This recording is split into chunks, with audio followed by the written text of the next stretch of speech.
حدیث مبارکہ ہے التاجر الصدوق الامین مع النبیین والصدیقین والشہداء۔ حدیث مبارکہ کہ جب ہم دروس پڑھاتے ہیں تو بچوں کو بہت سی چیزیں ویسے غور طلب ہوتی ہیں اور سمجھنے سے تعلق رکھتی ہیں۔ اگر کوئی بندہ اس پر غور کرتا ہے تو آسان، ترکیب بھی آسان ہو جاتی ہے، ترجمہ بھی آسان ہو جاتا ہے۔ تو عمومی طور پر اشتباہ کہاں ہوتا ہے کہ جب کہیں ایک موصوف کی کئی صفتیں ایک ساتھ آ جائیں، تو کیونکہ بعض مرتبہ ایک جو مبتدا ہوتا ہے اس کی کئی خبریں ایک شکل کی آ جاتی ہیں، تو اس کو دیکھ کر کے اشتباہ ہو جاتا ہے، اور جو مبتدی طلباء ہیں ان کے لیے بڑی پریشانی ہوتی ہے۔ اسی لیے اس کو ہم غور کریں کہ اگر ہم ایک موصوف بنا رہے ہیں، اس کے کیونکہ صفات چاہیے ہوتی ہیں، صفت چاہیے ہوتی ہے، تو پھر موصوف کے بعد جتنے بھی اسی کنڈیشن کی چیزیں ہوں گی، نکرہ ہیں تو ان کو بھی ہم صفت بناتے جو ہے، وہ اگر نکرہ ہے تو وہ صفت بنے گا، وہ معرفہ ہے تو سارے جو معرفہ ہیں وہ کیا بنے گا، وہ صفت بنے گا۔ مگر صفت اول، صفت ثانی، صفت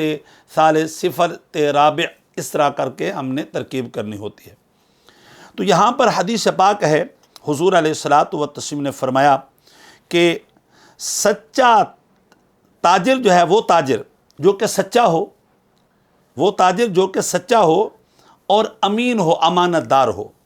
قیامت کے دن نبیین کے ساتھ ہوگا، صدیقین کے ساتھ ہوگا، شہداء کے ساتھ ہوگا۔ یہاں پر جو کاروباری حضرات ہیں، جو مختلف شاپس پر بیٹھنے والے لوگ ہیں اور مختلف کاروبار کرنے والے لوگ ہیں، ان کو بتایا گیا ہے آپ اپنا رزق بھی حلال کریں، امین، خیانت نہ کریں، خرید و فروخت میں خیانت نہ کریں، ملاوٹ نہ کریں، کسی عیب دار شے کی خرید و فروخت نہ کریں، اور سچ بولیں، جھوٹ نہ بولیں۔ اس لیے جھوٹ بولنے سے شاید آپ پیسہ تو کما لیں گے، اور خیانت کرنے سے شاید آپ پیسہ تو کما لیں گے، مگر خدا کی بارگاہ سے اس مال میں جو برکتیں حاصل ہوتی ہیں، ان برکتوں کا نزول ہوتا ہے، اس سے آپ یکسر محروم ہو جائیں گے۔ اور قیامت کے دن جو اللہ کے نبیین، اللہ کے صدیقین اور اللہ کی بارگاہ میں شہداء کا جو آپ کو ساتھ نصیب ہونا ہے، اس سے آپ محروم ہو جائیں گے۔ اس لیے یہ حدیث پاک ہے، اس کا ترجمہ مقصد اور مفہوم تھا۔ آئیے ہم ترکیب کی طرف چلتے ہیں، کیونکہ یہ تین جو ہے کلمات جو ہیں وہ معرفہ آ گئے ہیں، تو اس لیے ہم پہلے کو کہیں گے التاجر، موصوف کہیں گے، الصدوق، کثیر الصدق اس کا معنی ہے بہت زیادہ سچ بولنے والا، تو الصدوق کو ہم بنائیں گے صفت اول، اور الامینوں کو بنائیں گے صفت ثانی۔ موصوف اپنی دونوں صفتوں سے مل کر کے، کیونکہ معرفہ ہے تو مبتدا بنے گا، مع مضاف بنے گا، النبیین یہ معطوف علیہ ہے، واو حرف عطف ہے، الصدیقین جو ہے یہ معطوف اول ہے، واو حرف عطف ہے، اور الشہداء جو ہے معطوف ثانی ہے۔ معطوف علیہ اپنے دونوں معطوفات سے مل کر کے مضاف الیہ ہے، مع مضاف کا، مع مضاف اپنے مضاف الیہ سے مل کر کے